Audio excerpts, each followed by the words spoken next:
pag nalagay mo na ang number, siyempre hindi mo alam ang password. So mag-forgot password ka lang. Yan. So ito yung lalabas na mga account pag paano nga ba mag-login sa Messenger gamit ang phone number. Ito po yung katanungan ng ating kaibigan. Gusto niyang i-login ang phone number ng kanyang jowa doon sa Messenger kasi nga hawak niya ang phone number ng kanyang jowa. So ganito lang kaibigan, kung interesado ka sa ating video, maaari bang pakiclick ang palubuton sa TV na pangalan ko at subscribe mo na rin ako para personal mo kung ma-message sa group. So kung may katanungan ka kaibigan, huwag mahiya, i-comment sa comment section. Subukan nating gawa ng tutorial. So kanda ka na, so i-open ang phone at itap mo itong Messenger.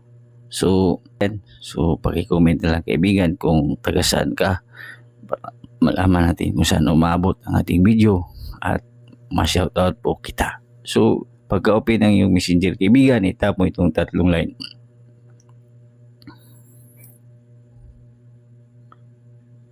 Then itap mo itong settings. Then itap mo lang itong manage account. So itap mo lang itong add account. Okay? At dito ilagay natin yung number ng iyong jowa kasi nga hawak mo. Okay? Halimbawa,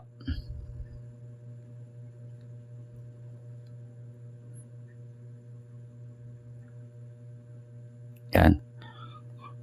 Pag nalagay mo na ang number, siyempre hindi mo alam ang password. So mag-forgot password ka lang. Yan.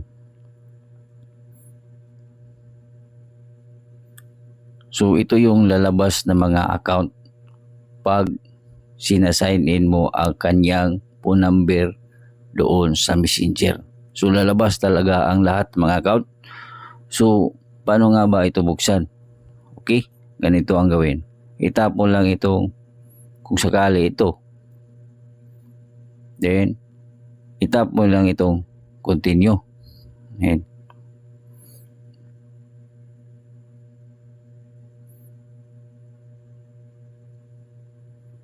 Then i-save info mo lang.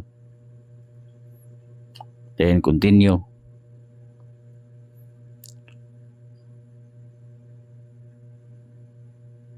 Then okay mo lang.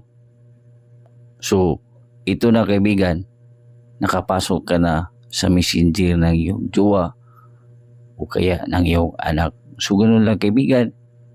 Isang share mo lang, masaya na ako. Isang share mo lang, marami na tayong mga kaibigan ang matulungan na mga ganitong tutorial. So, salamat talaga. So, tandaan, kalaman ay kayaman. God bless po sa ating lahat.